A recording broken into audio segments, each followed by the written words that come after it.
I'm black and I'm proud.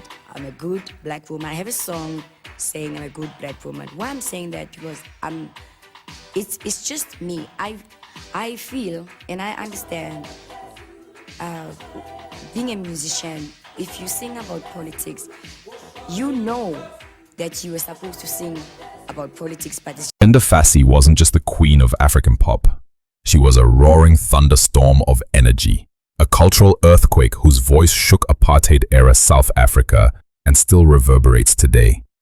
Her music was the soundtrack of rebellion, of joy, of heartbreak, and her persona was larger than life.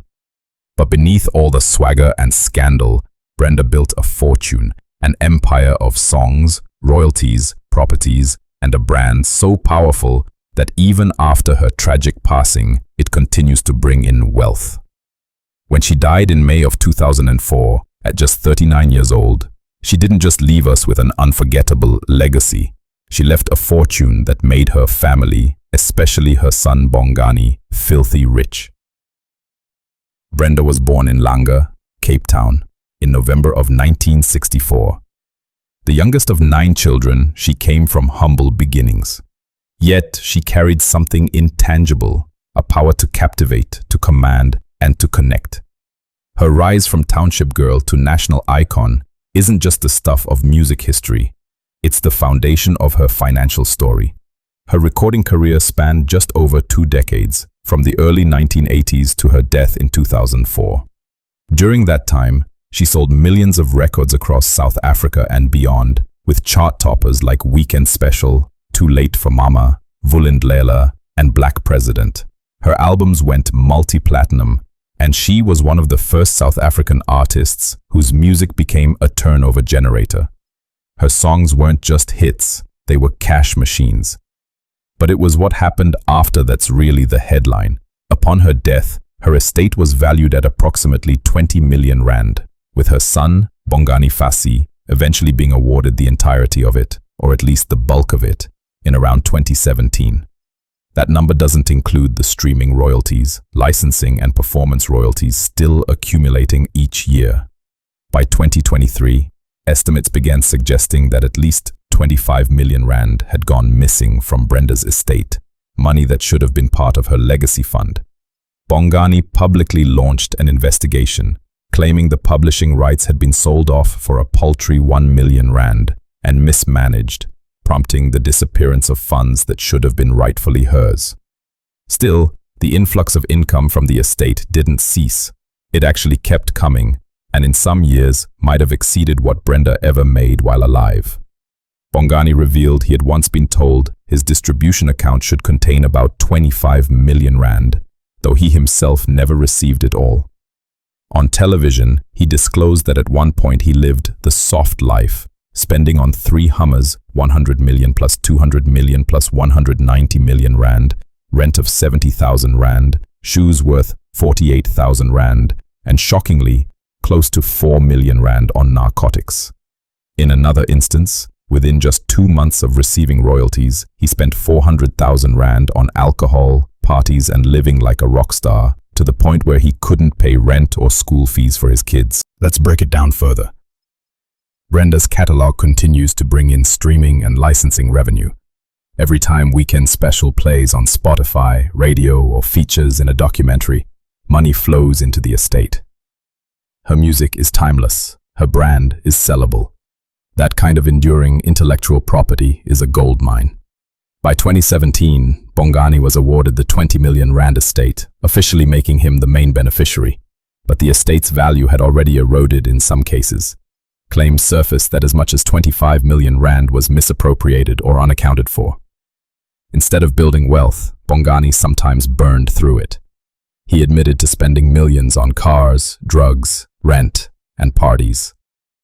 On I Blew It, he confessed to spending 4 million rand on narcotics alone, plus extravagant expenditures like 3 Hummers, exorbitant rent, and pricey shoes. Another report noted he blew 400K in 2 months after receiving royalties. But even after those splurges and missing millions, the estate continues to generate income, proof that Brenda's name still sells. Among the drama, Bongani had legal battles over control of the estate, accusing key individuals, including Chico Twala and industry insiders, of mismanagement and siphoning funds.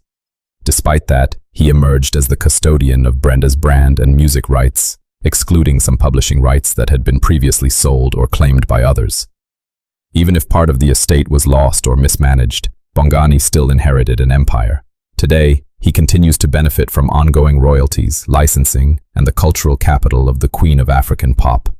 Brenda's music plays across digital platforms and collectors' outlets. She's on old school radio, new school streaming, documentaries, tributes, and musicals.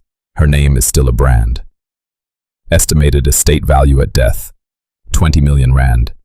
Disappearance mismanagement claims, 25 million rand missing. Bongani spending, 4 million rand in drugs, 400K in 2 months, 3 Hummers, 1,700 rent dread. Despite the chaos, while Brenda may no longer walk among us, she's still bankrolling her family. That's generational wealth, the kind that doesn't just last but grows and pays dividends for decades. It's not just financial. Brenda's name, her story, her Mabura persona, is the kind of cultural capital most artists can't dream of. Her compassion, donating 58,000 rand to families of Boipatong massacre victims, and feeding the community, was legendary. That generosity speaks to why her memory and her estate means more than just money. It's an icon, a movement, and yes, still a... Brenda Fassie left behind a fortune that was meant to secure her family, but it did much more. It became an ongoing legacy, a complex interplay of missing millions, squandered funds, but also enduring royalties and brand value. Despite the loss and the drama, her estate continues to generate wealth, a wealth built on voice, heart, and an unapologetic spirit.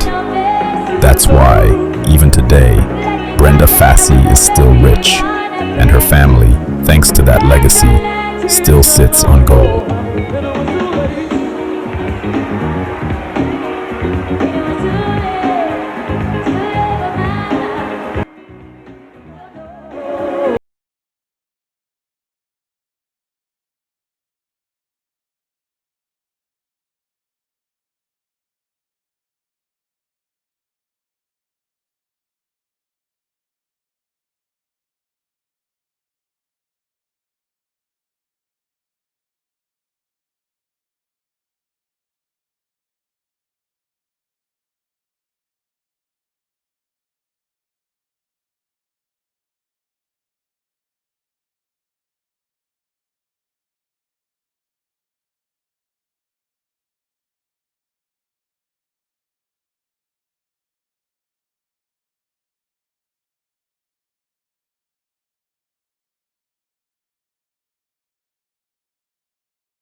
Brenda Fassie's story is proof that legends never really die.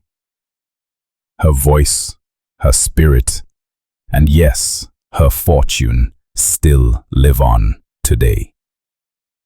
And if you've made it this far, it means her story touched you too.